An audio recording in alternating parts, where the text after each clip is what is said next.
துர்கா ஸ்டாலின் கோயிலுக்கு போறதை விமர்சனம் பண்ணவங்க இதை ஏத்துக்கிறாங்க. நீங்க துர்கா ஸ்டாலின் போக தேவையில்லைன்னு சொல்றது வேற. துர்கா ஸ்டாலின் வந்து மக்கள் பிரதிநிதி கிடையாது. அவங்க வந்து ஒரு மக்கள் பிரதிநிதியினுடைய இல்வாழ்க்கையில் ஈடுபட்டு இருக்கக்கூடிய ஒரு துணைவியார். அவங்க போறாங்க வாராங்க அப்படின்றது அவங்களுடைய நம்பிக்கை. ஸ்டாலின் போய் என்னைக்காவது தனக்கு நல்லது நடக்க வேண்டும், தேர்தலில் வெற்றி பெற வேண்டும் என்பதற்காக என்னைக்காவது கோயில்ல போய் முட்டி இருக்கிறாரா? கிடையாது. கோயிலுக்கு இருக்கக்கூடிய பகுதிகளில் ஓட்டு கேட்டு போகும்போது அங்க இருக்கக்கூடிய மக்கள் சொல்லுவாங்க, வாங்க எங்க கோயில்ல வந்து நாங்க உங்களுக்கு மரியாதை செலுத்துறோம் அப்படின்னு சொல்லுவாங்க. அது வந்து ஓட்டு கேட்டு போறப்பன்னு இல்ல, எப்ப போனாலும். சீரடி சாய்பாபா வர்றாரு, முதலமைச்சராக இருந்த கலைஞரை பாக்குறாரு, பார்த்த உடனே வந்து சீரடி சாய்பாபா முதலமைச்சருக்கு வந்து கலைஞருக்கு வந்து திண்ணீர் கொடுக்குறாரு. கொடுத்ததை கலைஞர் வாங்கி வச்சுட்டு அனுப்புவார், வாங்கினதை மூஞ்சில விட்டு இருந்து அனுப்ப மாட்டாங்க. அதுதான் வந்து ஒருத்தர் கொடுக்கக்கூடிய மரியாதை அல்லது நம்பிக்கையை ஏற்றுக்கொள்ளுதல்.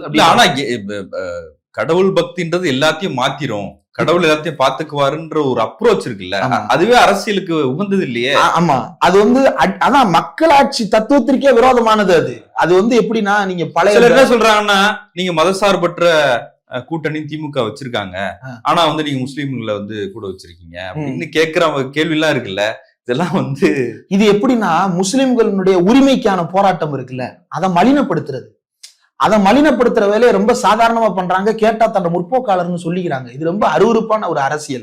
தமிழ்நாட்டு அரசியலை பொறுத்தவரையில, அல்லது அரசியல் தேர்தல் என்று வந்து விட்டாலே மக்கள் பிரதானமானவர்கள் அப்படின்றதுதான் கருத்தா இருக்கணும். மாறாக எல்லாத்தையும் கோயிலுக்கு போனா சரியா போயிரும், சாமியை கும்பிட்டா சரியா போயிரும், எல்லாத்தையும் இறை என்ற ஒன்று பார்த்து கொள்ளும் அப்படின்றது வந்து மக்களை வந்து அவர்களை உரிமைக்கான போராட்டத்திற்கு நீ வெளியே வராத, உனக்குள்ளேயே தேடு. நீ பதிலை வந்து அரசாங்கத்திட்ட கேட்காத, நீ பதிலை வந்து நீ மாற்றத்தை வந்து மக்களிடம் கேட்காத, நீ மாற்ற வேணும்னா கடவுள் கிட்ட போ அப்படின்னு திசை திருப்புகின்ற வேலை இல்லையா?